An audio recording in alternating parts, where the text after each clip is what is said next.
या संपूर्ण प्रकरणामध्ये आता एक खळबळजनक माहिती समोर येते। मनीषा हवालदारच्या पतीच्या मोबाईलमध्ये गॉड नावानं सेव्ह असलेला नंबर आता सीबीआयच्या रडारवर आहे। या संशयास्पद क्रमांकासोबत झालेला संवाद आता तपासाचा केंद्रबिंदू ठरतोय। प्रश्नपत्रिका फुटीचा हा खरा गॉडफादर नेमका कोण याचा शोध सीबीआय वेगानं घेतेय।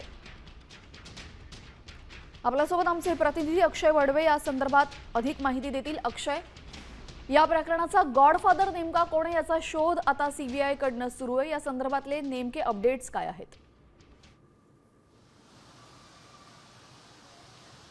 भौतिकशास्त्राचा पेपर फोडल्याप्रकरणी आणि काही प्रश्न याच प्रकरणातील आरोपी मनीषा म्हणजे दुसऱ्या मनीषाला दिल्याप्रकरणी ज्या मनीषा हवालदार आहेत त्यांना सीबीआयने काल अटक केली होती आणि त्यानंतर जेव्हा तपासाचे चक्र फिरले तेव्हा त्यांच्या मोबाईलमधले जेव्हा व्हॉट्सअप चेक केलं गेलं तेव्हा मनीषा मांढरेसोबत केलेले जे व्हॉट्सअप चॅटिंग आहे ते मनीषा हवालदार यांनी जरी डिलीट केलेलं असलं तरी मनीषा हवालदारच्या पतीच्या मोबाईलमध्ये एक गॉड नावाचा नंबर जो आहे तो सेव्ह केलेला आहे।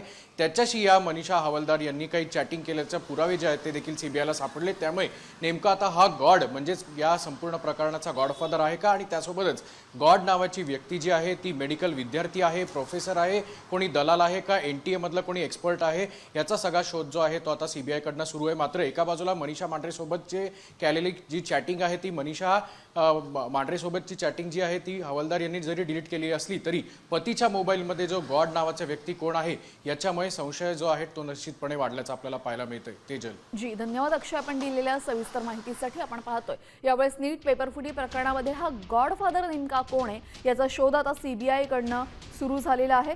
या संशयास्पद चॅटिंगचे सध्या अहवाल आणि तपासणी यावेळेस सीबीआय कडनं सुरू आहे।